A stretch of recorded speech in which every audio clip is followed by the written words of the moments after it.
Olá pessoal, sejam bem-vindos à nossa videoaula número 5 e vamos dar continuidade aí no nosso conteúdo de eletricidade corrente contínua. Vamos falar agora de mais uma grandeza, né, importante para o estudo de eletricidade em corrente contínua, que é a potência. Aqui a potência é representada pela letra P, um P maiúsculo. O que vem a ser a potência elétrica? É a relação entre o potencial elétrico e a corrente elétrica. Então nós já estudamos o potencial elétrico V e a corrente elétrica I. Então a potência é a relação dessas duas grandezas que a gente já estudou. A potência é diretamente proporcional ao potencial e à corrente elétrica. Aumentando-se o valor de uma dessas grandezas, aumenta-se o valor da potência. Então, como que acontece isso? Se ela é diretamente proporcional, como é que é? É essa expressão. Essa expressão potência é igual a potencial elétrico vezes corrente elétrica. Então, qualquer uma dessas grandezas que aumente o valor da potência também irá aumentar. Por quê? Porque a potência é diretamente proporcional às duas grandezas. A unidade de potência, pessoal, é dada em watt, também em homenagem ao cientista que descobriu essa grandeza, tá? E ela é representada pela letra W maiúsculo. Então esse é o watt. Existem outras duas relações para mim representar essa grandeza. São duas relações importantes que a gente vai estar vendo aqui agora. Uma delas é essa, que potência é a resistência vezes corrente elétrica ao quadrado.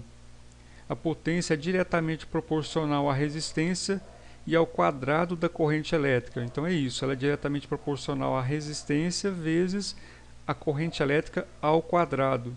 Então qualquer um desses valores que eu aumentar, a potência elétrica também irá aumentar. Se eu diminuir, irá diminuir também.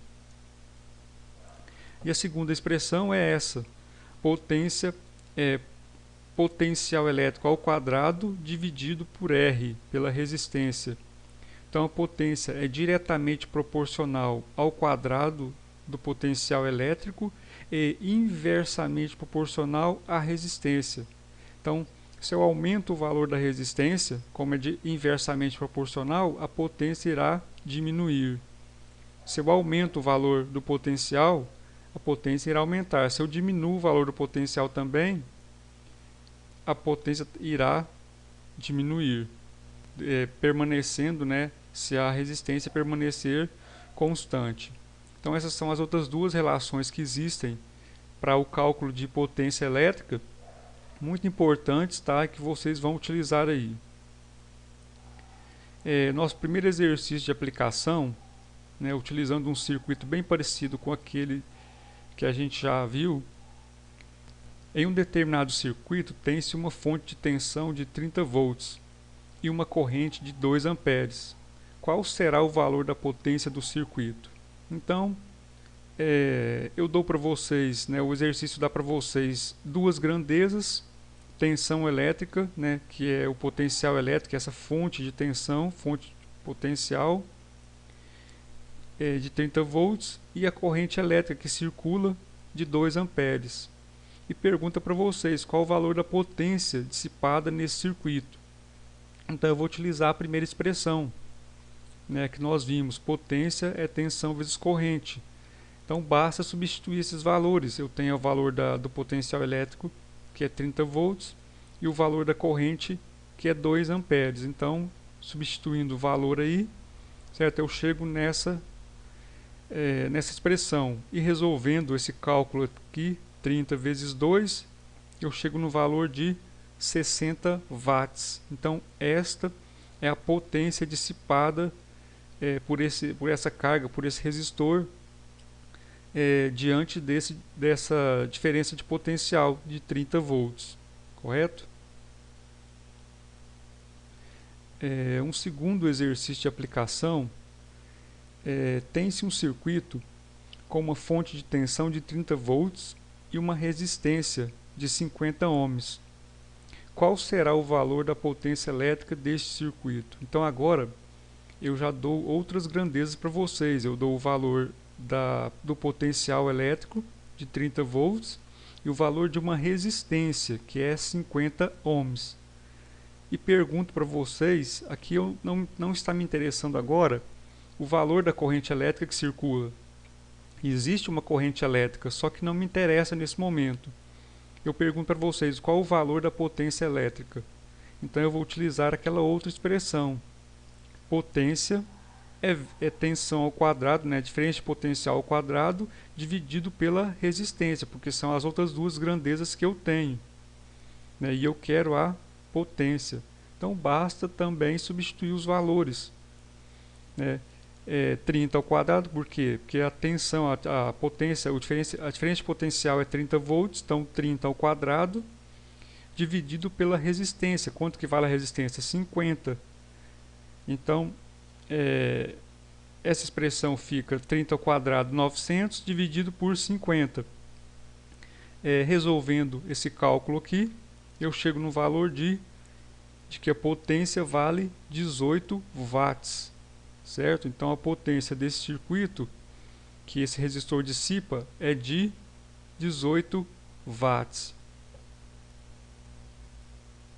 Agora eu vou mostrar para vocês um exemplo mais prático do nosso dia a dia que acontece aí, só que a gente às vezes nem toma conhecimento desse tipo de situação. A gente sabe que existe, só que não toma conhecimento. Então é um exercício mais prático para vocês entenderem o que acontece no nosso dia a dia. Lembrando, pessoal, que aqui eu vou tratar de valores de tensão alternada, de corrente alternada, só que a potência também, a expressão de potência também é aplicada aos sinais de tensão alternada, certo? Porque eu vou explicar para vocês mais para frente. Um pai pede ao filho que compre uma lâmpada de 60 watts e tensão de 127. Qual é a corrente elétrica que irá circular pela lâmpada quando esta estiver ligada? Então é muito comum você ir ao supermercado, certo? E comprar uma lâmpada, né? Essas lâmpadas fluorescentes aqui estão em extinção, né? Ainda existem para venda, mas elas não estão sendo mais fabricadas, tá, pessoal? Então eu só dei o exemplo aqui prático para a gente entender, mas elas não estão mais em processo de fabricação. Isso é norma, né, porque as outras lâmpadas são mais econômicas. Então, é muito comum você chegar no supermercado e pegar uma lâmpada de 60 watts, mas você olha também o nível de tensão que você tem na sua casa. Se é 127 ou 220, são os dois níveis de tensões mais comuns. Tudo bem, então, o que eu estava falando para vocês, então a potência também é utilizada para tensão AC alternada que a gente tem na nossa casa. Então eu dei dois valores para vocês, eu dei o valor de potência e dei o valor da tensão, da diferença de potencial, e quero o valor da corrente elétrica. Então eu tenho aqui, ó, potência é tensão vezes corrente, então eu dei o valor da potência e o valor do potencial. Eu quero a corrente elétrica. Basta substituir os valores. Potência 60 watts, tensão 127 volts, vezes a corrente, que é o valor que eu estou procurando. O 127 aqui, o valor 127 está multiplicando. Eu passo ele para o outro lado da igualdade dividindo, certo? Então eu isolo o valor corrente elétrica, a grandeza corrente elétrica, que é o que eu quero. Então 127 está multiplicando, eu passo dividindo. Então agora, resolvendo essa operação aqui, 60 por 127, eu chego no valor de corrente igual a 0,472 ampere, certo? Então essa é a corrente que vai circular por essa lâmpada quando ela estiver ligada. E lembrando, pessoal, dos submúltiplos que a gente estudou lá no começo do curso, vale para essas grandezas também, tá? Então, eu pegando essa vírgula aqui e andando 3 casas para a direita, né, esse expoente vai ficar negativo. Então, a base 10, né, a base sempre será 10. Então, aí essa vírgula saindo daqui e vindo para cá, vai ficar 472, né, porque essa vírgula passa para cá logo após o 2, então vai ficar 472 vezes 10 a menos 3. Por quê? Porque eu andei 3 casas para frente, para a direita. E esse 10 a menos 3 é o que? Lembrando lá do início, esse 10 a menos 3 significa o milhe, certo? É milha alguma coisa, milhe qualquer grandeza que você estiver medindo. Então, a resposta é I é igual a 472 miliampere. É claro que não está errado você falar 0,472 ampere ou 472 vezes 10 a menos 3 ampere. Não está errado, mas tecnicamente essa forma aqui é mais usual, é uma forma mais técnica e né, mais usual tecnicamente. A gente falar que existe uma corrente de 472 miliampere, que é 10 a menos 3. E lembrando aí, pessoal, né, só uma observação, aqui uma imagem de uma lâmpada compacta. As lâmpadas compactas são mais econômicas e eficientes, né? Como eu falei para vocês, a tendência é futuramente a gente utilizar apenas as lâmpadas compactas. Agora a gente vai estudar, pessoal, a segunda lei de Ohm. A segunda lei de Ohm verifica a relação entre tensão e intensidade de corrente I através de um condutor, considerando também o tipo de material e suas dimensões. Então agora, estudando a segunda lei de Ohm, já foi estudada a primeira, né? Essa é a expressão da segunda lei de Ohm. Resistência é igual a resistividade, tá? Esse ρ aqui, essa letra grega chamada ρ, significa para nós resistividade dividido pelo comprimento vezes comprimento dividido pela área da seção transversal. Então está aqui ρ, resistividade do material, L, comprimento do condutor, que é dado em metros, e a área da seção transversal, que é sempre dada em milímetros quadrados. O enunciado da lei fala o seguinte: a resistência de um condutor homogêneo de seção transversal constante é proporcional ao seu comprimento e da natureza do material de sua construção e é inversamente proporcional à área de sua seção transversal. Então esse é o enunciado da lei, da segunda lei de Ohm. Em alguns materiais também depende de sua temperatura. Então, dependendo do material, eu tenho que levar em consideração a temperatura. Lembrando, pessoal, que cada material tem a sua resistividade, certo? O cobre, a prata, o ouro, o zinco, o alumínio, cada material vai ter a sua resistividade. Existe uma tabela de resistividade para cada material metálico, correto? As características, né, da lei, da segunda lei, depende do material, né, a resistência elétrica, a resistividade elétrica, né, vai depender do material, como eu falei, cada material vai ter a sua resistividade, é diretamente proporcional ao comprimento L do condutor, é inversamente proporcional à área da seção transversal, e cada material possui uma resistividade. Então eu tenho aqui um condutor, né, de comprimento L e seção transversal A. Seção transversal, pessoal, é a espessura, a grossura do condutor, certo? Isso sem contar a isolação, tá? Apenas o elemento metálico, o elemento condutor. Aí se eu tenho esse condutor L com a seção transversal A e aplico uma diferença de potencial entre os seus terminais, entre as suas extremidades, eu crio a corrente elétrica, porque eu fechei o circuito. Então esse pedaço de condutor aqui, é como se fosse a minha resistência, porque existe uma resistência muito pequena, mas existe. Então eu crio a corrente elétrica que vai circular nesse sentido, ó, e sai daqui, passa pelo condutor e volta para o outro terminal.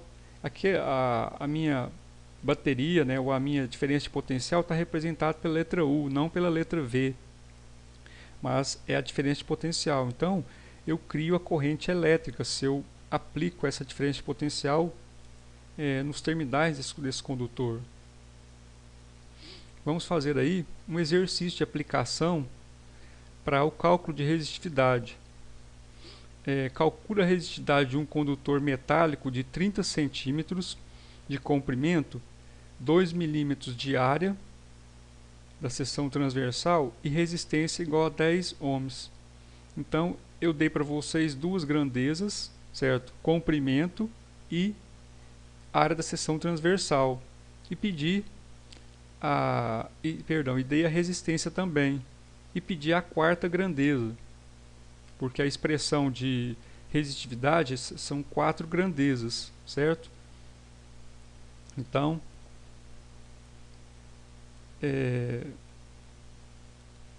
eu pego, né, e substituo os valores aqui.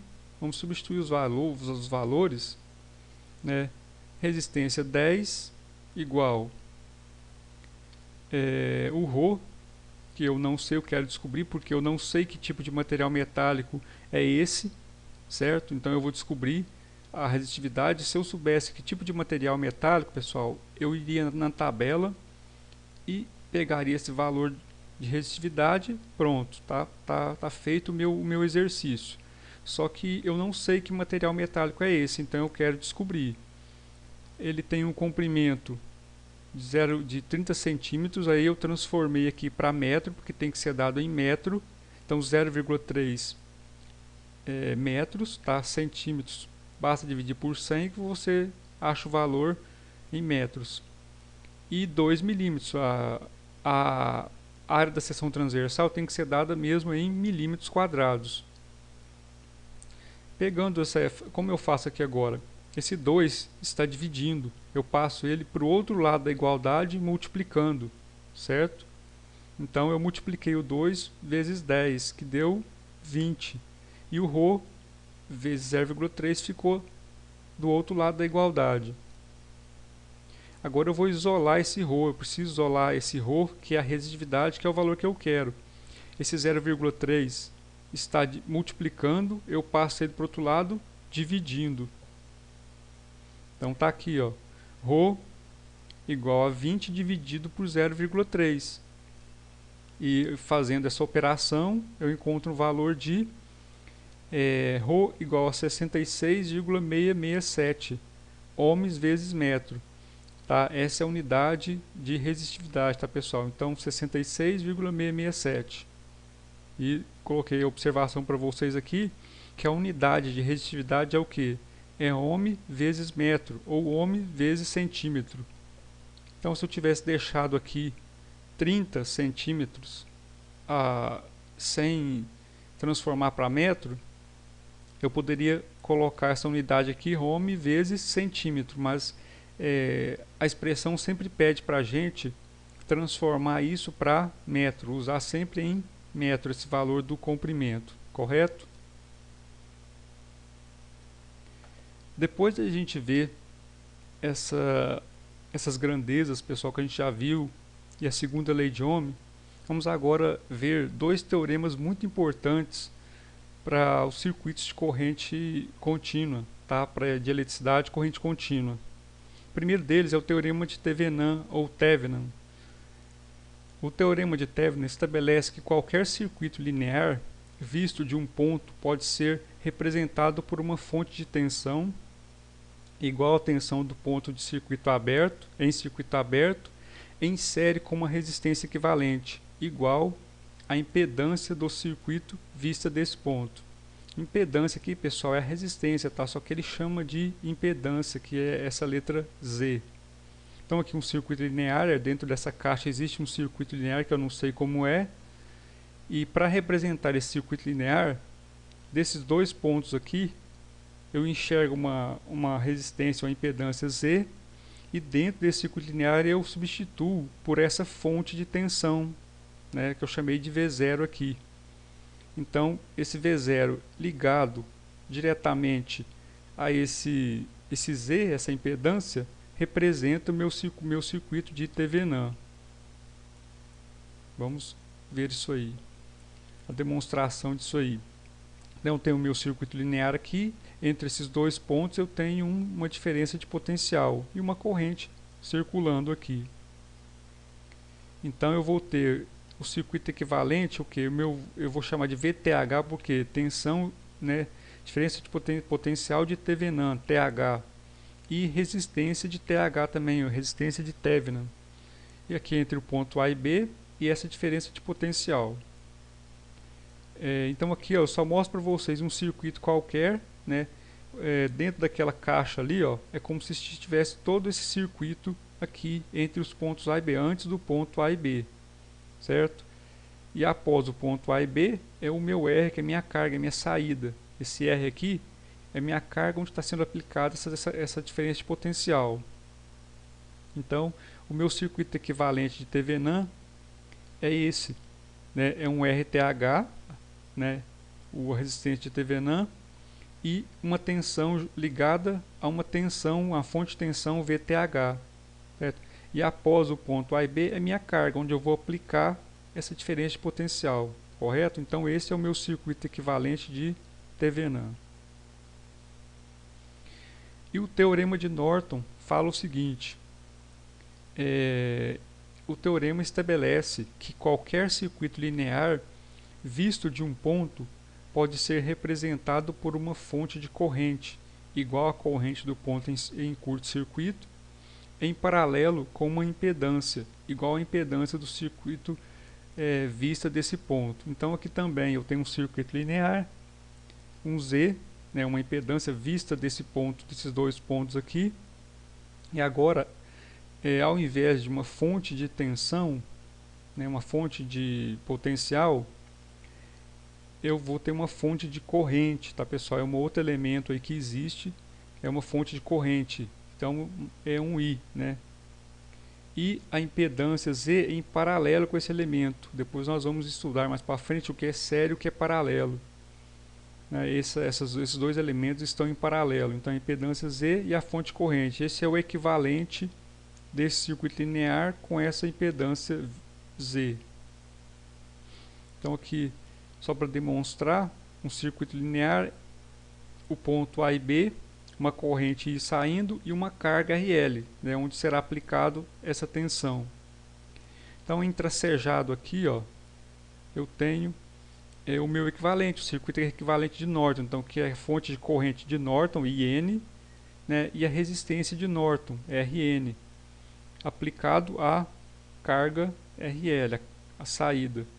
Então esse é o circuito equivalente de Norton, certo? Da mesma forma, só que aqui agora eu tenho uma fonte de corrente e a resistência equivalente ela está em paralelo com essa fonte de corrente, não uma fonte de tensão. Esses dois teoremas, pessoal, a gente vai estudar eles mais para frente, certo? Eu vou passar um material para vocês estar vendo com mais detalhe eles aí, e a gente ainda vai falar sobre eles aí nos nossos próximos encontros aí. Muito obrigado pela atenção e até a próxima videoaula.